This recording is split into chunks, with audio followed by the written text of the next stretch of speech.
friends, and welcome back. Today we are here to finish up our review of my 7-night Disney Dream Cruise, where I sailed on this 7-night Mediterranean cruise with the Greek Isles itinerary in June of 2023, and I am here to give you all of the details that you need to know if you are considering this sailing in the future. Now, before we get started, if you have not watched part 1 where I talked about the Disney Dream, everything on the ship that I experienced, go back and watch that. And even if you're not contemplating a European Disney sailing on the Disney Dream and you're just contemplating a sailing on the Disney Dream, that will be beneficial. So go back and watch that if you want to know what our thoughts were on our stateroom, the dining, the entertainment, etc. But without further ado, let's dive into part 2. Let's talk about the itinerary, the port adventures, embarking, disembarking, and all that fun stuff. Here we go.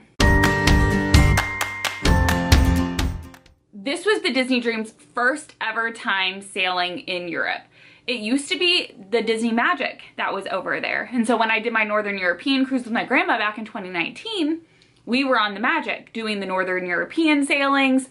They had just gotten back from the Mediterranean, things like that. Well, now it's the Disney Dream. But let's talk about this specific sailing. I mean, honestly, I'm trying to think. I think we were the only 7-night Mediterranean cruise with the Greek Isles. I think the one before us may have been 10-night. The one after us was an 11-night that added a few more port stops. And like every sailing is different and has a different itinerary, especially in these summer months. So it's really exciting. So let's talk about our 7-night Mediterranean cruise with the Greek Isles. Now, this sailing was at the top of my list because I wanted to visit Greece. I have visited Italy before, but I was very young and I only went to Rome. So going into this, we knew if we were gonna do a Mediterranean cruise, we would want it to stop at the Greek islands. An opportunity came up for us in late January where we were like, let's book it. Let's just do it. And we did. So we booked it. So this sailing sailed in and out of Rome, but the city that the port is in is called Civitavecchia. It is about 90 minutes away from the city of Rome. So you're probably wondering, well, how do we get there? There's a decent amount of sailings that sail either in or out or both on the Disney Dream. And so if you're staying in Rome before or after, how would you get there? Disney Cruise Line does offer transportation 2 ways. They either offer paid transportation to and from the Rome airport, or if you are staying at like Disney Cruise Line approved hotels, they offer paid transportation from those hotels to the port. Now, these hotels tend to be more expensive. Like I think one of them was like a Four Seasons, which was just completely out of our price range for this trip, especially knowing how much we paid for flights and things like that. We also didn't have the possibility to take the transportation from the Rome airport because we visited Rome before the cruise. So we were staying at another Rome hotel, and there were a few different ways that we could have gotten to the port. A, we could have taken the train. Transportation in Italy by train is wonderful. Train transportation is spectacular, but here are a few things. The port itself from the train station is about 1.5 miles away. So we learned a bunch of things like, oh, you can take the train to the port, but then you have to pay for this shuttle that would take you from the train station to the port, and the times are weird. You don't know how long you're going to be waiting, things like that. Well, we didn't even want to fuss with that. We didn't want to deal with walking from the train station from our hotel in Rome. We've been walking a lot. We didn't want to carry our luggage, things like that. And we did only have 2 carry-ons, which was helpful with all of this walking, all of these stairs, etc. But we decided to pay the extra money and do private transportation from our hotel to the port. Now, we did semi-private transportation, meaning we were with like another family. There was a family of 4 or 5 of them that were also going to the Disney Cruise Line transportation. And so we were able to ride with them at not a discounted price. I feel like it may have been 100 euros for the transportation, which honestly is not bad when you're comparing it with Disney Cruise Line transportation and things like that. It is obviously way more expensive than it were to take the train, but again, we are paying for convenience at this point. But it is definitely possible, and I'll get to that when we are disembarking from the cruise. The ride was very long, and the thing with this specific port is that not all private transfers can go all the way up to the port. There is like an entry point that's maybe like, oh gosh, 1/4 of a mile, half a mile. It's not a whole long of wait, but if you have a lot of luggage, it seems like it's pretty far, but not all transfers can go all the way up to the port area, to where everybody is waiting to go in to check their luggage and do all of that. So keep that in mind. The company that we booked our transportation to did bring us all the way up to the port, and it was the Civitavecchia, what was it called?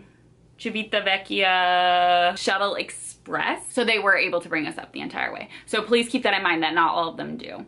And so you may be walking with your luggage for quite some time, which again is fine, but also it's summer in Rome and it's hot. So once we arrived at the port, and if you go back to my day one vlog, I like showed you and I walked you through what everything was like, but there is no like inside waiting area. We were all waiting outside. And here's the thing about like, if you join your Facebook group before, there's always a Facebook group for your sailing where everybody can ask questions, or they can set up fish extenders or ornament exchanges or whatever it may be.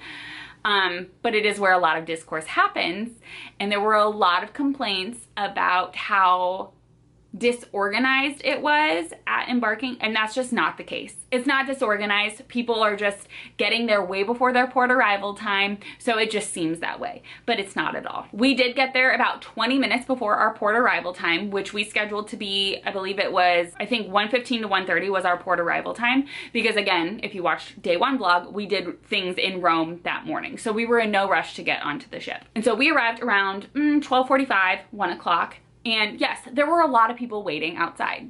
I would not call that chaotic. I would not call that disorganized. It's just people waiting for their port arrival time. So keep that in mind.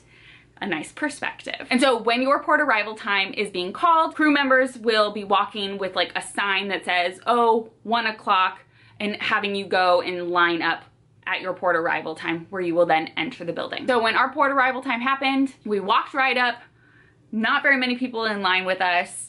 We went and dropped our luggage. We did have our luggage tags already on there, so dropping our bags were very easy to do. And if you don't have your luggage tags, or if you lost them, you can go and fill one out there. It doesn't take very long. And then we went through security. That process maybe took 10 minutes, 15 minutes. It was very smooth, very easy to do. And we're all familiar with going through security, so it's not a big deal. And then after that is when we go up to the check-in process. And again, that did not take very long, maybe 5-10 minutes that we were waiting in line. It was very smooth. There are some photo opportunities before you get onto the ship, but before we knew it, we were walking onto the ship and we were there and ready. So it was a very smooth process for us. And then we were on the ship and it was exciting. So let's talk about this specific itinerary. Now, our 7-night sailing, night one, obviously we are leaving, we're going from the ship.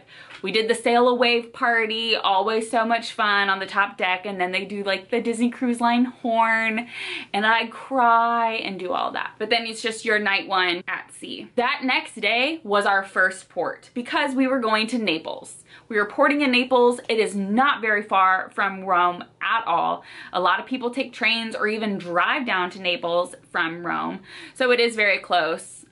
Considering where the port is. So that makes sense that it was the second day. And we were ported for a very long time.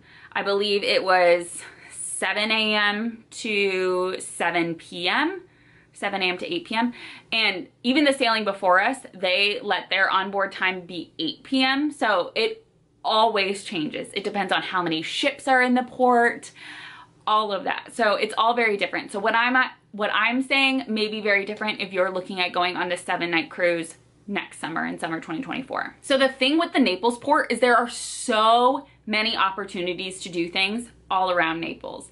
Not only is there Naples, there's also Sorrento, there's Pompeii, there's Capri, there's Positano, there's like a tour of the Amalfi Coast via boat. There are so many opportunities with port adventures or just going off on your own that it can be very overwhelming.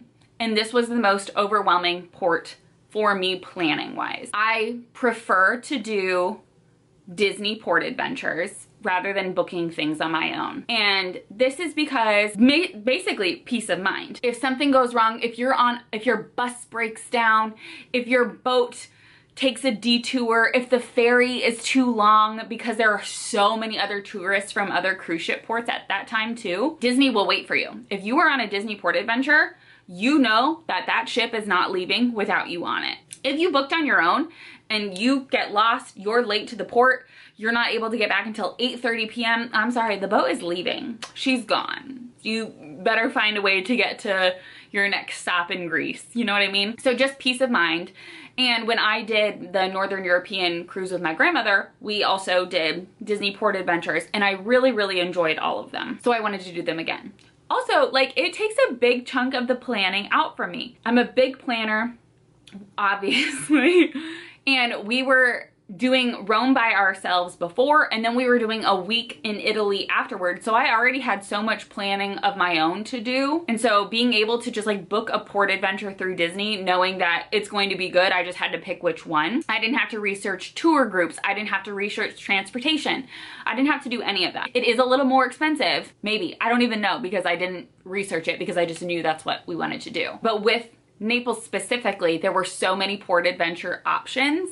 The thing with Italy is like you don't want to jam in too much, because then you're not really taking it in. So I really wanted to go to Capri, but that's a day in itself. Like Capri should be its own tour, its own island boat excursion thing, whatever. We ended up booking the port adventure called Timeless Pompeii in the flavors of Sorrento. Now again, I went back and forth and back and forth. I did not know what to book, but Jace wanted to visit Pompeii, and I knew I definitely wanted to visit Sorrento. So talking about when you meet for your port adventures, on your app, it will tell you where you are supposed to be meeting that next day and at what time. So it gives you all of that instruction. Most of ours met in Enchanted Garden, which is the restaurant on deck 2, and then one of ours left from the Walt Disney Theater. So what you do is you have your ID if you're over 18, but everyone needs their Key to the World cards, and they let you know everything that you need before you head down there. You go and you check in, and you get this little sticker that tells you what group number you're in, and then you kind of hang out in your group area until they're ready to go. Now there can be delays, which a lot of people are like, I don't like to book with Disney Port Adventures because you're always having to wait for somebody. I don't think that's the case. There were a few times that we had to wait, but that's because we couldn't actually port yet. Like the city was holding us out until whatever, and we were a little delayed. That's fine. Things like that are fine. But always just make sure you even get there like 10 minutes ahead of time. You are hanging out, but you can have like a cup of coffee, like grab your coffee and bring it down there. They'll always let you know that you're not supposed to take any food off of the ship. Like do not take your chicken tenders, don't take a banana, things like that. Like that is illegal. So do not take any food that is not pre-packaged off of the ship. And then when your port adventure is ready, they'll have like a little paddle, and you just follow them off the ship, and they bring you to your tour bus or to the tender boat or whatever it may be. Naples is a city. It's not as like aesthetically pleasing as you think of when you think of like towns on the Amalfi Coast in Italy, like these beautiful, colorful, vibrant cities. It's a gritty, dirty city, and that's fine. I would love to visit Naples at some other point. I did not want to take a port adventure to Naples, if that makes sense. I wanted to use our time going to Sorrento and Pompeii. So this excursion was very much like what it said it would be online, which I was very satisfied with. First, it was about a 75-minute drive from the port to our first stop in Sorrento, but it's Italy, so it's a very beautiful, very scenic drive, and we had a lovely tour guide who basically talked to us almost the entire way there. And that's what I love about going on a tour rather than going by yourself or renting a car, is that like you're driving past all these things, you're not getting these tidbits from a tour guide, you're just on your own. Especially when I'm visiting a place for the first time, I like to do the port adventures and tours. I like a little mix. I like a tour, I like some free time. It's a nice little combo. So we took about a 75-minute drive into just outside of Sorrento. Technically it was Sorrento, but it was this farm, and they showed us the process of producing mozzarella, and then also showed us their like olive trees, their lemon trees, their a bunch of other things, their little local vineyard that they have there. And then we had a light lunch situation with bread, olive oil, lots of cheeses, and their white wine, which was delectable. Then they had this cute little shop where we were able to try their limoncello, which Sorrento is known for, and we had some time to like shop there and buy some things. So we did buy some olive oil to bring back from that stop. We're not big limoncello fans, even though it was delicious, so we did not buy any. But what was cool is that my grandmother and my sister went on a Mediterranean cruise like 10 years ago, and after we stopped there, it must be a favorite tour stop among tours because they said that they've been there too, and it wasn't even a Disney cruise. But I just thought it was a very sweet little stop, and I think a decent amount of other tours, not even just this port adventure, I think they also stopped there that day, just at different times. And then from there we went into the heart of the city of Sorrento, and we had some free time. Now before that we did like stop at this museum, which a lot of people complained about. They think it was like a trap for people to like buy things, but I don't think that's the case at all. I think you want to keep these companies happy and you want people to learn something. So we went into this like furniture museum where they showed us how they like carve these wooden like masterpieces. Really, it was a beautiful store. Like, I don't know, I really enjoyed it. And we were there for like, they were talking to us for like 5 minutes, so we got to like walk around the store, and that was the starting point to then our 90 minutes of free time. And there were so many fun shops and little restaurants and cafes and bars in Sorrento.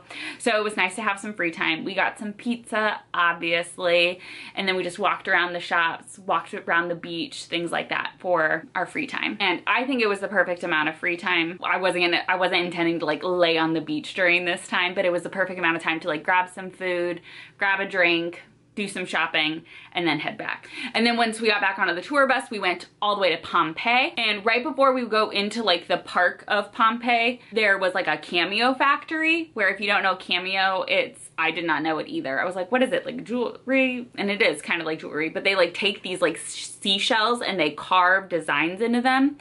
And so once I saw them like doing it and they taught us how to do it, again, like a 5-10 minute stop at most, nothing crazy. They're not forcing you to buy things like some people would allude to.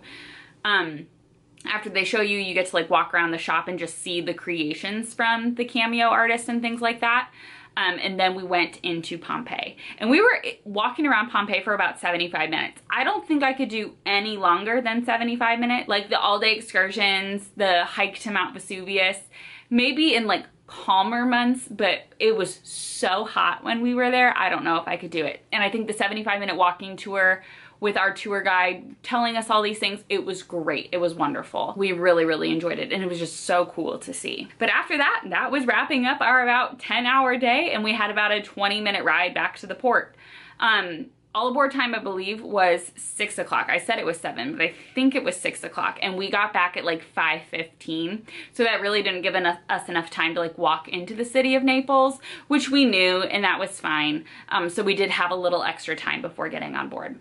I would highly recommend that port adventure. I really enjoyed it. Obviously, I would not do the same one if I were to go again. I would like to explore maybe Positano, maybe even go back to Sorrento on my own, or going to Capri on my own, things like that. So that was our day in Naples. The next day was a sea day because that gave us time to head to Greece. And then our day 4, we were in Mykonos, Greece. And I really didn't know what to expect from Mykonos. I was really excited about it though. It was one of the Greek cities I was looking forward to. So for Mykonos, we did the ultimate Mykonos experience tour, and this was not the entire day. It was only a 4.5 to 5 hour tour, and we were slated to be in Mykonos for like 11 hours, I believe it was. This one wasn't necessarily exactly as described, but it turns out it ended up being fine, and I'll tell you why in a little bit.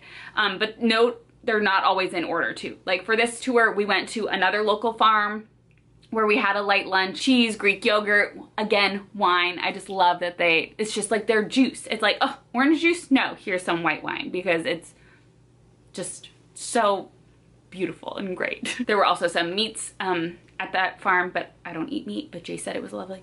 And then we went to a local winery as well, where we also had more bread, cheese.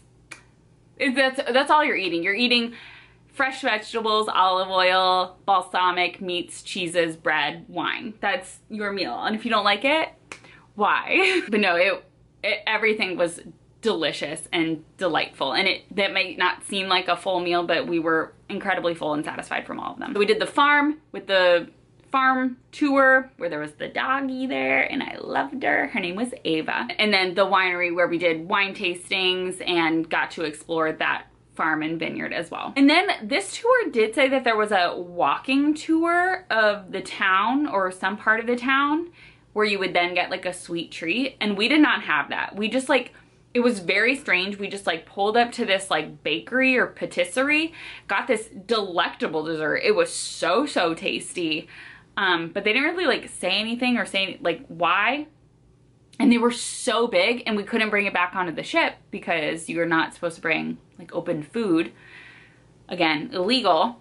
So it was very strange that it was so large for each of us. Like it was literally like this big of a pastry that we couldn't eat all of it because it was full. We were full. But there was no walking tour. So we ended up being finished quite early. It was like 2 o'clock by the time we got back to the ship for this one. But what's so great about the Mykonos stop is that the Disney Dream was providing free boat transportation from the port to like the actual like busy part of the town of Mykonos where like all the restaurants and shops are. So when we got back at 2 o'clock, we dropped off like the wine and the olive oil that we bought, and then we went into the town and we're able to do everything on our own. So I really liked that because then we had like 4 or 5 hours of just us on our own, able to go and stop and get a drink, a cocktail, and just explore everything. And we loved it. Like if we did not have a chance to explore that part of Mykonos, which is what they call the old port, if we did not have the opportunity to explore all those shops and just like get lost in the streets there, we wouldn't have loved Mykonos as much as we did because it was incredible. It like was truly so much fun. And so if you do not have an excursion booked for that, take the free transportation over to Old Town and just hang out in Old Town all day. Like we didn't see monuments or museums. We just saw more of the culture of Mykonos with that port adventure, if that makes sense. Like you don't need to go to a winery, but we love wine, so we wanted to. You didn't need to go to a farm to learn about their meats and cheeses, but Jace loves that. So like, and I enjoy it as well. So like we like to do those sort of things with like the culture in addition to museums and things like that. But I think you could very well do an entire day of Mykonos without having a port adventure, but I am very glad that we did an adventure for part of the day. I feel like I would have been upset if we did one for the entire day and I wouldn't have had any free time. And when I say free time, I mean like more than 2 hours. Like I needed at least 4 or 5 hours, which I had, which was great. Now this is where it got like super busy because having all 3 Greek islands back to back to back, exhausting. So exhausting because Mykonos was the full day and then Santorini first thing in the morning. Woof, long one. Now I will say before I start talking about Santorini, this one everyone was complaining about. Here's why. Here's why. First of all, Santorini, when people are like, I want to go to Greece, everybody thinks they want to go to Santorini. That's like at the top of everyone's list, and rightfully so. Like that's what you think of when you think of Greece, really. Do I think of Sisterhood of the Traveling Pants? Yes, every time. So like that's the quintessential thing that people think of when they think of Greece. Obviously there's Athens and Mykonos and Crete and all of that, but no, people think of Santorini, and that is the most look forward to port. And it was on this ship too. The sailing before us, I know I'm only talking about this sailing, but because Santorini is so busy and there's not an actual port, again, go watch my Santorini vlog. I believe it was day 5. Go watch that. You don't go up to the port. You like have a tender. So a smaller boat takes you from the ship to wherever you're going. And they weren't able to do that before. So they had to skip Santorini. So just keep that in mind. Like it can get so busy with so many different ships that there may not be room. Or things may be delayed and you're not able to like get part of the tendering boats out to you in a certain amount of time. Luckily, they must have learned from that mistake because we were able to get our tender boats basically on schedule. I think we were a little bit delayed, but not a lot. And this was a very long day in Santorini. We ended up doing the tour Best of Santorini, and this was by far the most expensive port adventure that I've ever seen. Like, fully candid, it was $349 per person. But looking at it, I was like, oh, this is gonna be completely worth it. And I think Santorini, because of the tendering, because of all of the transportation from village to village on the island of Santorini, I just think it ends up being way more expensive. But here's what happened. We did board our tent, like, and it was pretty accurate. Our first stop, this first stop on this tour though, we went to the excavation site. It was like a Minoan Bronze Age town that was, I'm gonna read it, buried in the ash of a volcanic eruption in 1450 BC. Pompeii was 79 AD, and I was like, oh, this is old. 1450 BC? Mind blowing.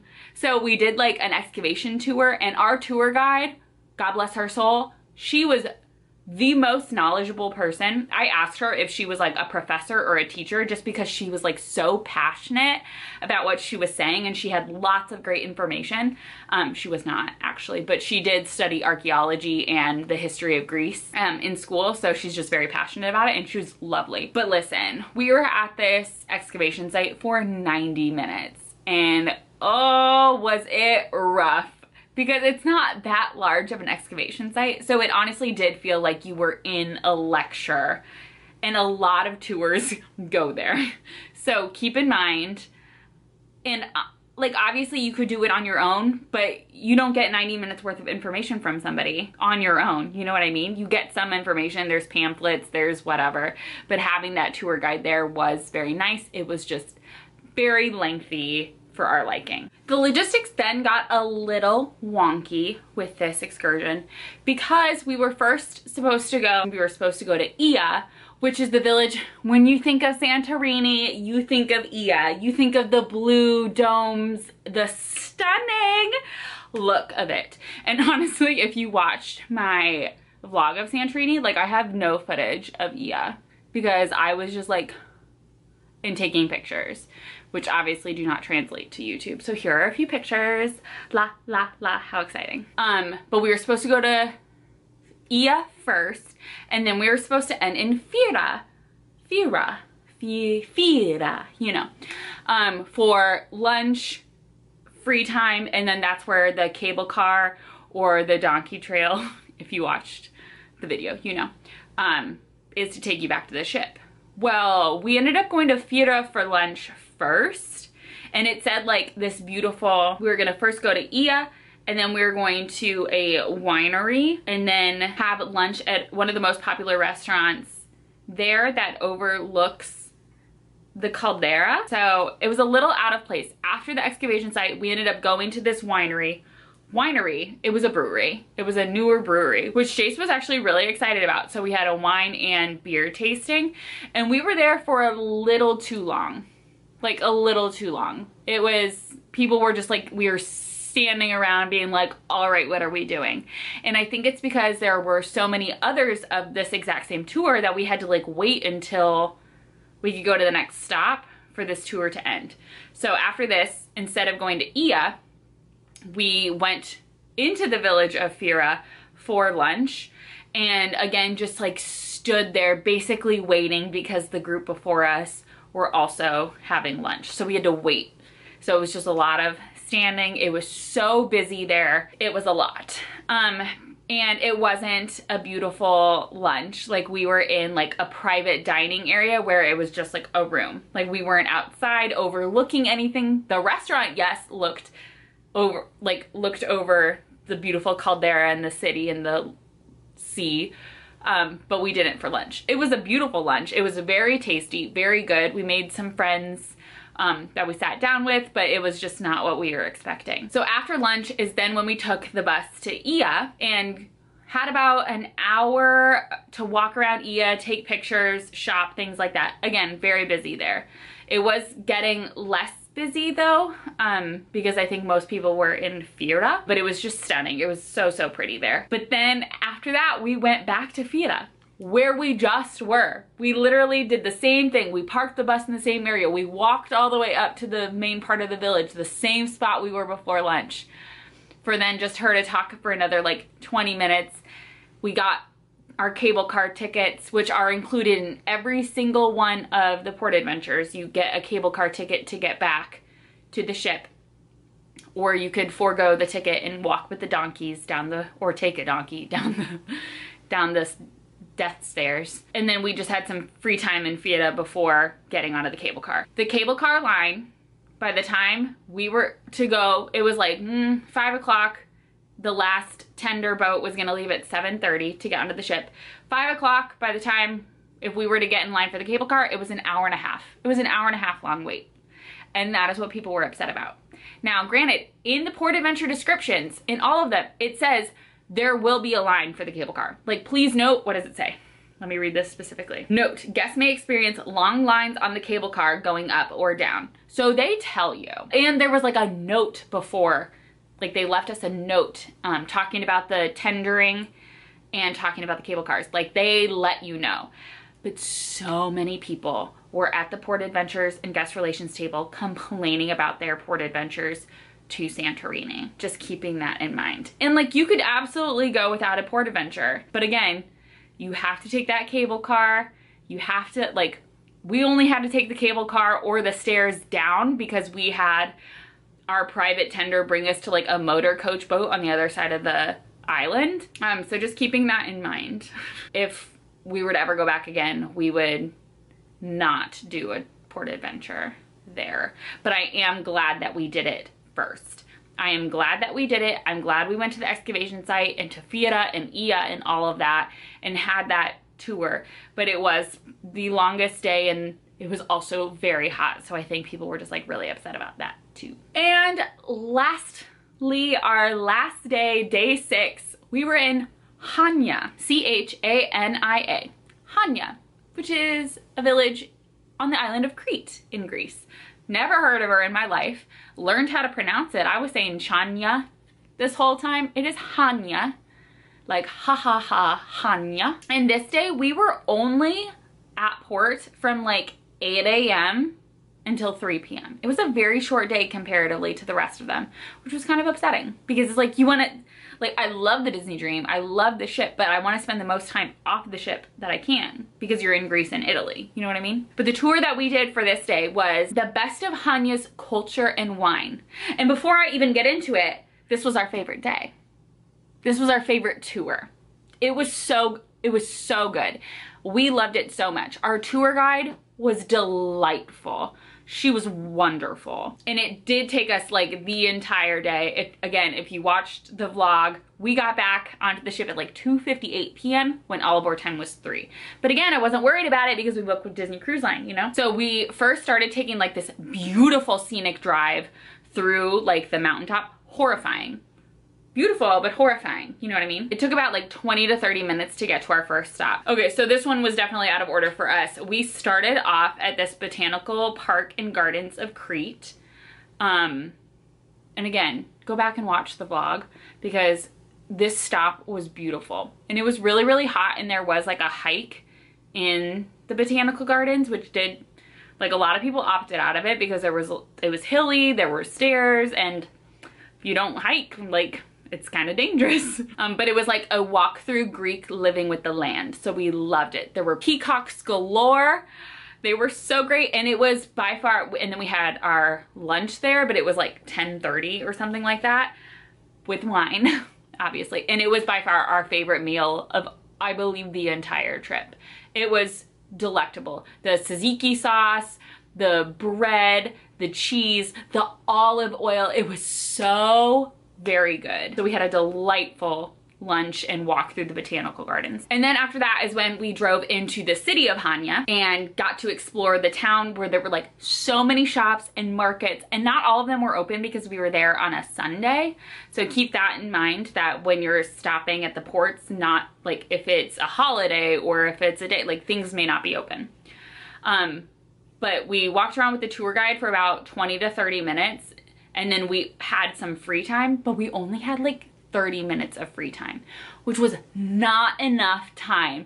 This town was so fun and we just loved it. Like there were so many fun shops and so many like restaurants and like snickety snacks that we wanted that we weren't able to get because we only had 30 minutes of free time. Like it was not enough time at all. And I understand like we were on the restraints of a cruise ship that we had to get back early, but just not enough time. And then we ended by going to a Greek winery. Again, I'm a wine person, we know this. So it was really, really cool. We actually we got to learn more about it. We got to go into their cellar. We got to see like how the corks were being made. And then we had a tasting, which was delightful. I was upset though, because all of the Greek wineries that we went to or where we could buy wine, they didn't ship it back to the United States. So I could only bring like a certain amount of bottles back. But you can still bring 2 bottles back per person at each port stop.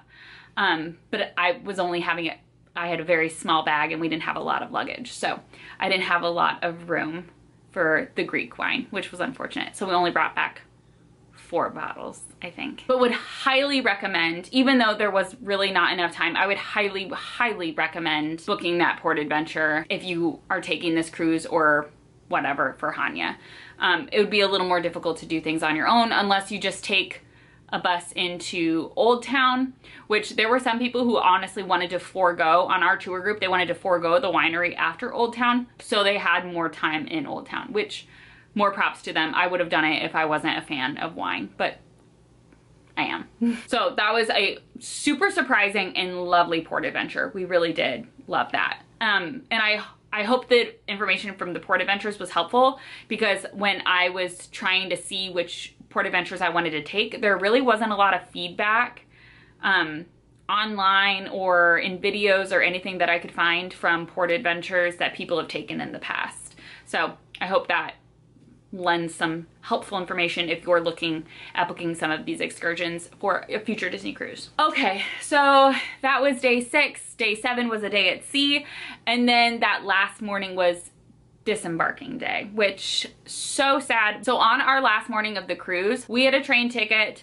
that will eventually take us to Cinque Terre, and it didn't leave until like 10:45 in the morning. Now, depending on if you take your own luggage off or not, again, if you go watch my last day at sea vlog, I talk about the luggage tags and disembarking with those. If you do not have Disney Cruise Line take your luggage off of the ship for you, you can get off once we are cleared by local authorities. We didn't need them to take our luggage. That just meant I had to pack sooner the day before, and that's just not my style. So we just brought our own luggage off. But honestly, we kind of just hung out on the ship until we really had to. We sat around. You had to leave your stateroom by 8 a.m., which we did. And then we just kind of like walked around the ship and sat around until around 9:30 in the morning. Just because I'm like, well, I would rather like not just stand at the train station. I would rather stand on the Disney Dream. You know what I mean? You could have arranged a cab through guest services, and they were claiming that there was a shuttle that was taking everybody from the port to the train stations. So it's basically the same thing as Arrival, but we didn't really know what to expect. So we were planning on getting in line and taking a shuttle, and I think it was like maybe like 2 or 3 euros per person, which was totally fine. We were ready to pay that. Once we got off the ship, going through everything was super easy. We had nothing to declare, and so we just walked on through. We were out very, very quickly, and then we were standing in line to get onto the shuttle. And we were standing there for so long. And Jace got really, really anxious that we were going to miss our train. Well, because of that, we ended up doing the 1.5-mile walk from the port to the train with our luggage. So it is doable. I told you I'd come back to it later on in the story. It is doable to walk from the train station to the port. It's just a long walk. But listen, this trip, we were like, we are walking. We're walking everywhere. We are walkers, you know? And our train ended up being delayed anyway, so it didn't really matter. And the shuttles did eventually come, but just know that if you have something that is time consuming, like a time-specific train ticket that you've pre-purchased, keep that in mind, that the shuttle line leaving the port to the train station may take a while. Obviously, there was also Disney transportation taking people back to the airports, taking them back to Rome, all that sort of thing. Now, here's the big question. Was it worth it? Would I do it again? And the answer is absolutely. I would, in a heartbeat. When we were leaving the ship that morning, I was so upset. Even though we had like so many more stops in Italy to look forward to, I knew I was going to miss the ship. And even Jace is like, oh, it was a good time, love it. He was even like, I am so sad that we have to leave the ship. And it made it even more upsetting knowing that the people getting on the ship that day were about to board onto an 11-night cruise. I can do an 11-night in a heartbeat. I honestly don't even think 7 nights is enough. Like, 3 nights, definitely not enough, I always say. But like, gosh, I could have just kept going. Like, I could have kept traveling. I could have kept doing port adventures, and it was just like, I don't know, it was so sad to leave. Unanimously, we decided like we would absolutely do this exact same itinerary again. Will we probably do this exact same itinerary again? Probably not, just because, especially with the Disney European sailings, there are so many other options. There's like the Norwegian fjords in Iceland. Like there are so many other places in this world that I would like to visit. Though I would do this if the opportunity arose and they're like, hey, this is the only sailing, would you do it? Absolutely, 100%. The only thing I would do different is I would most likely do, especially like Mykonos and Santorini, like I said, no port adventures for those ones. My second time going. I'm very grateful that we did all of our port adventures for this time, but I think I would do more planning on my own if I were to visit those places again. If I were to go to these exact same spots again, I would do things on my own. But that is because I've already taken a tour. That's not saying I recommend not doing a tour. I always do, just because I feel like you get the most of your time there. It does cost money, but like a trip to Europe is going to cost money. You want to get the most culture, the most knowledge, the most out of it. And I feel like I remember more when I have like a local tour guide showing me like the hot spots and things like that. Obviously also with a mixture of doing things on my own. I like a little mix, we know this. But honestly, I am hoping and praying that something like falls into place and I can go on another Disney cruise next year. Where to, I don't know, but I already had like the itch to go back. It was, I think, completely worth it. It was a wonderful vacation.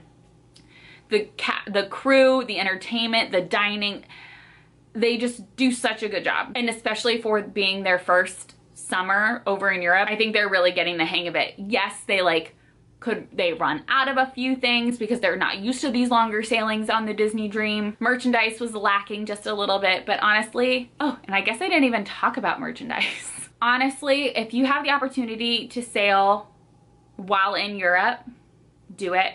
I just love being able to visit. And like, it was day 3 or something, and Jace was like, am I a cruise person?